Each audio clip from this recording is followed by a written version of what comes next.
Welcome back. Something to Do, the podcast. I'm Mike. This is something for me to do and hopefully something for you to do. And from some requests that I had on some of the other videos to do some more Fat Electrician, I've got one pulled up. I actually took a suggestion out of the comments. I have Angry Old Veteran versus 700 Redcoats. So let's go ahead and take a look and see what we're working with here. Ah, yes, the official state hero of Massachusetts. Today we're talking about Samuel Whittemore, quite possibly America's first anti-hero and the most gangster old man of all time. But first, a word from our sponsor, because this video is brought to you by Operation Good Boy. They make all kinds of dog-related products, from supplements to treats to toys to dog poop picker-upper bags, and Mushu absolutely loves the Made in America treats ready to eat. Jake, do you roll over? And this is Roll Louis, over. guys, since we're looking at dog Roll treats. over. You gotta think. Come on. Yeah. You got it. No, do the whole thing. You got to do the whole thing, dude. Roll over. Roll over. Roll over. You're making me look bad on camera. Roll over. Fine.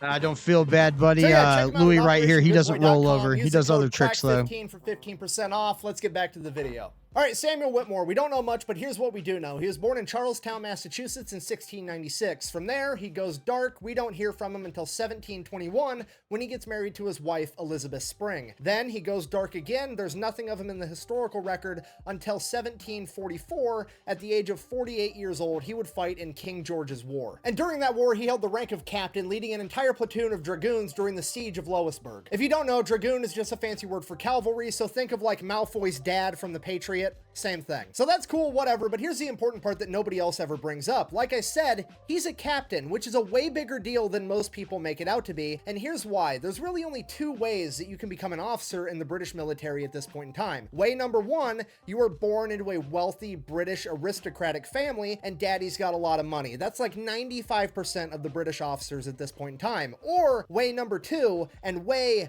less likely, you are a complete badass doing gangster shit on the regular, and they absolutely need you to lead some men. Given the fact that Samuel's just some random colonial that was born in Massachusetts, it kind of narrows down which category he fell into. So he and his men help lay siege to Fort Louisburg. That goes well. They take over the fort. From there, the war is over, so he heads back home to what is now Arlington, Massachusetts. From there, he goes back to doing seemingly the only other thing he's good at, because I'm not kidding you, this guy does two things his entire life. He plows stuff and he fights wars. When he's not fighting wars, he's back at home plowing his fields and plowing his wife, because this dude has 10 kids. I am not kidding you. There was only two things on the historical record that even proved that this man existed for the next 10 years. I had a big family, 5 brothers and a sister. Certificates where he is listed as the father. I mean, the mother is always his wife. He's not cheating on his wife. It's just they're having a bunch of kids. And second, and my most favorite detail of this entire story, when he came back from war, he had a very, very decorative, ornate, almost gaudy French officer's sword covered in gold and rhinestones and jewels and all kinds of shit. And it became his prized possession that he would show off to all of his buddies in town. And when they would ask him where on earth he got that, the only thing he would say is, and I quote,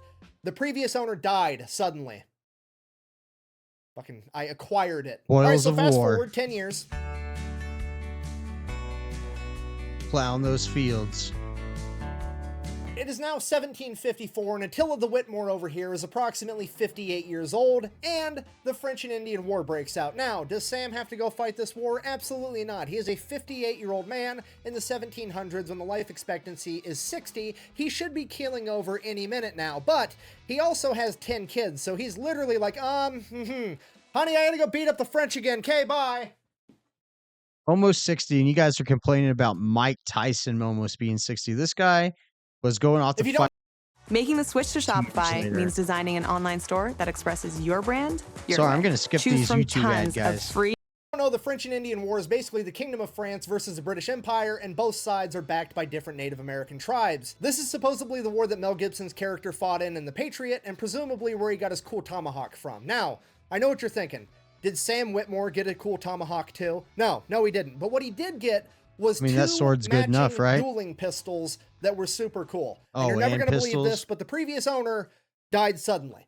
Okay, look, it's not stealing if they don't exist anymore. That's just the rules, I guess. So Sam and his men beat up on the French yet again. He acquires some fancy dueling pistols, and then he heads back home. Okay, fast forward again. Same way It is now Deadpool got those 2 golden 1763 and eagles. Sam Whittemore is 67 years old and the Pontiac Rebellion breaks out. Surely he's going to sit this one out, right? Absolutely not. He grabs his French sword, he grabs his double dueling pistols, his musket, and he heads off to war yet again. So he goes, he fights in that war for a little bit, he's comes a back boss. home, at which point he decides that he's going to get involved in politics. So somewhere along the line, he starts rolling around in the political circles, he finds himself at a fancy dinner party, and there's this guy there that's running for House of Representatives, and his name is John Vassell, and he represents everything that Sam hates. Sam is a small town farmer that's just trying to plant his crops and bang his wife, and this guy is like the big powerful merchant out of Boston, the big city, running the ports, making all this money. He wants to get into office to make laws more beneficial to him so he can be rich, and Sam is just trying to get by. So at this dinner party, Sam, who's not scared of anybody, informs him, hey, by the way, you're no better suited for office than the horse I rode in on. By the way, my horse's name is Nero, he's parked out front, and he's not worth 5 pounds, which I'm not an expert in translating old-timey colonial speak, but it sounds like he's saying you're not worth a horse's ass, go fuck yourself. At which point, John Vassell gets very upset and decides that he is going to sue Sam for public defamation for the price of 1,000 pounds, which is a shit ton of money back then. So the entire town finds out about this lawsuit and they all show up to court to actually watch the trial because Sam represents that grizzled old man that's just saying what's on everybody's mind, but nobody else has the balls to say. And he goes in and basically turns this entire trial into the roast of John Vassell, ends up winning. Sam doesn't get sued, at which point he slaps him with a counter lawsuit on the spot and ends up countersuing him for $200 and wins. So that kind of launches Sam's political career. Fast forward again. It is now 1765 and the British Empire has been fighting France for quite a while and it's getting expensive. They need to make more money and the best thing they can come up with is a Stamp Act. Basically, they're going to charge the colonials a tax on every single printed piece of paper that they come up with. This is like the modern day equivalent of if every time you made a phone call, sent a text, or visited a website, you had to pay a tax for it. And people are absolutely outraged, and Sam is infuriated. I mean, from his point of view, he's been fighting the French for the British Empire, and now he's gonna have to pay an extra tax just for doing it. He is so mad that he ends up becoming a hardcore revolutionary. But he's also like a 70-year-old man, so he's mostly just serving on committees being like, hey, maybe America should be its own country. We shouldn't pay so much in taxes, yada, yada, yada. Fast forward again. And this guy lived way past his expectancy. Samuel Whittemore is a 75-year-old man, and the British government has just rolled out their new and improved strategy for making even more money, the Tea Act. Yeah, they're going to start taxing the importation of tea, which will go down in history as one of the greatest ideas of all time. Now, at this point, Sam is serving on a committee representing his hometown of Cambridge, which would later become known as Arlington, and that committee sends a response to the British government in regards to the Tea Act that basically says, fine, if you're going to charge us more money, we're just not going to buy your tea because, and I quote, if we fail to assert our rights, we will dwindle into supineness. Now, like I said earlier, not an expert in translating old-timey colonial talk, but it sounds like Sam and his committee just told the British government that we're not going to buy your metric leaf water because we're not going to let you guys fuck us. That's why. At this point, pretty much everybody in America is pissed off. They start smuggling tea to avoid taxes. The Boston Tea Party happens December 1773. From there, people just start stockpiling guns and gunpowder and supplies, getting ready for war if one should break out. Now, fast forward April 1775, General Thomas Gage is appointed the military governor of Massachusetts, and he will be residing in Boston, which has been turned into a British military stronghold. At that point, General Gage decides, hey, you know what? I'm going to get proactive. I'm going to stomp out this whole rebellion talk right here and right now. I'm going to take 700 men, an entire regiment, and I'm going to march them out to Lexington and Concord. While they're in Lexington, they're going to arrest those stupid, annoying revolutionaries, John Hancock and Samuel Adams, and then they're going to continue marching to Concord, where they're going to burn down all the stocked up military supplies. So the British military starts making preparations for a huge movement, at which point revolutionary spies find out and they decide to let everybody know. And when I say they decide to let everybody know, I mean a silversmith from Boston by the name of Paul Revere is going to take off at midnight, ride through the entire countryside, going house to house, telling everybody that the British are coming. And guess whose house is between Boston and Lexington? Sam motherfucking Whittemore, that's who. I'm not shitting you. It is like 99% sure that Paul Revere showed up at 78-year-old Samuel Whittemore's house sometime in the middle of the night and was like, hey, just letting you know, the British are coming. At which point he's like, get off my lawn.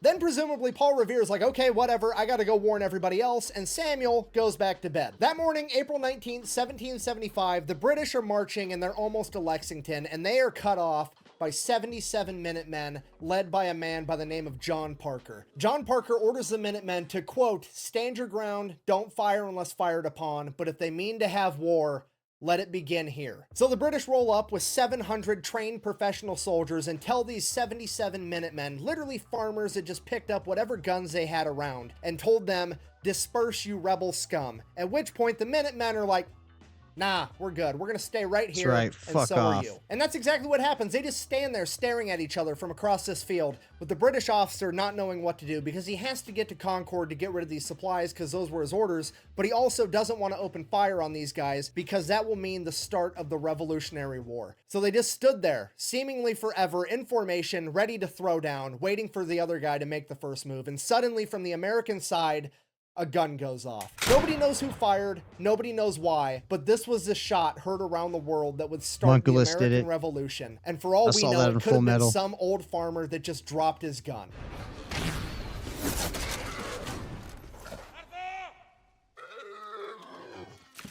From there, all hell breaks loose. Both sides fire on each other. 8 American Minutemen are killed, and the British advance towards Concord. The surviving Minutemen take off to go tell everybody that the Revolutionary War has officially begun, as the British spend the next 4 hours searching through Concord, gathering all the military supplies and lighting them on fire. Everybody in the surrounding area sees all the smoke from the burning supplies, and they think that the British military is burning down the entire town of Concord. Because of that, 2,000 Minutemen show up to fight back, at which point the British are like, oh shit, and they start retreating. They run across a bridge and start ripping the planks off of it as they go, at which point the 2,000 Minutemen and 700 British soldiers fire upon one another from either side of this bridge as the British continue to retreat. The British now have to march 18 miles back to their military stronghold in Boston in their stupid high-vis redcoats, and every single American with a gun between there and Boston is taking pop shots at them from the wood line. During this retreat, 26 redcoats go missing, 175 are wounded, and 73 are killed, and 3 of them at least are from Samuel Whittemore. So we cut back to Samuel Whittemore. He's 78 years old, chilling at home, presumably plowing something. What? We don't really know. And he just hears gunfire going off in the background, and it's getting closer and closer. He's and then like, he remembers, let's oh, fucking that go. fucking kid woke me up last night in midnight, told me the British were coming. Maybe that's what's going on. So he goes, he grabs his fancy French officer's sword, both of his dueling pistols, and his musket, and he goes out to the main road that the British would be marching past, and he's gonna stand by the stone wall next to the main road and just wait for the fight to come to him like the complete badass that he is. At this point, all the younger Minutemen are running up to check on this old man like, hey, what are you doing? You shouldn't be out here, and if you are going to try to do this kind of stuff, at least go out in the wood line or in like a second-story window to hide yourself like the rest of us so you don't get yourself killed. To which Samuel Whittemore responds, and I quote, if I can only be the instrument for killing one of my country's foes, I shall die in peace, which I think we can all agree is gangster as fuck. At this point, this man is literally the Super living G. embodiment of old Triple man OG. strength. He's just that old, grizzled, veteran Viking that's got one more fight left in him and wants to die in battle so he can go to Valhalla. So he stays there, he loads his musket, he loads his pistols, and he waits. And he waits, and finally the British come marching right down the road, dead at him. As they get close, he crouches down behind the stone wall with his musket and waits until they get to point blank range, and that's when he pops up over the wall, aims his gun, I said get off my lawn now. and fires, immediately killing one redcoat on the spot, drawing both of his pistols, killing 2 more redcoats, drawing his sword, and charging into over 500 soldiers on his own. He is then immediately shot in the face. He falls to the ground and is somehow still alive, so he reaches to grab one of his guns and start reloading it, at which point the British run up and stab him with bayonets somewhere between 6 and 13 times. Apparently, after the first 5, they all kind of blend together. He is then Listen, you want to skip this ad. I would too. But what if I told Oh, I'm you skipping this ad. there's a skip ads forever button? and clubbed in the head with the butt of a rifle and left for dead, as his body lays there mangled and lifeless as the British continue to march through the town on their way to Boston. 4 hours later, the townspeople notice that his corpse starts moving. So they pick Samuel up, they get him over to the doctor, they alert the family shows up to the doctor, at which point the local town doctor, Nathaniel Tufts, is like, the dude is 78 years old. He wasn't prepared to handle a fall down the stairs, let alone getting stabbed 13 times and shot in the head. Okay, like there's no way this old man's gonna make it. But like I said, his family members start showing up, and guess how many direct descendants Samuel Whittemore has at this point in time after all that plowing? Go ahead, give it a guess. Say it in your head.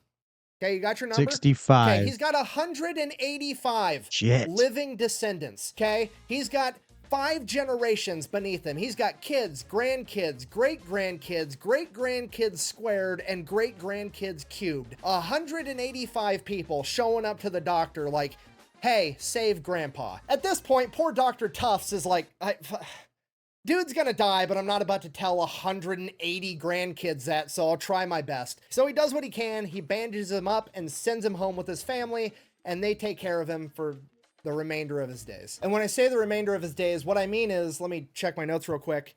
I mean that he passed on February 3rd, 1793. This motherfucker lived for 18 more years and passed away at the age of 96. And to commemorate Holy Samuel shit. Whittemore, there's actually a monument where he made his last stand.